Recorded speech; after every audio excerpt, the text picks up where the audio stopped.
بسم اللہ الرحمن الرحیم۔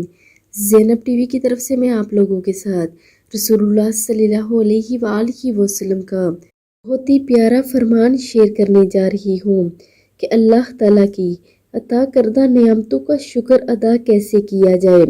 حضرت ابو ہریرہ رضی اللہ تعالیٰ عنہ فرماتے ہیں کہ رسول اللہ صلی اللہ علیہ وآلہ وسلم نے ارشاد فرمایا کہ تم اس آدمی کی طرف دیکھو جو تم سے کم تر درجہ میں ہو، اور اس آدمی کی طرف نہ دیکھو جو درجہ میں تم سے بلند ہو، کہیں تم اللہ کی عطا کردہ نعمتوں کو حقیر نہ سمجھنے لگ جاؤ۔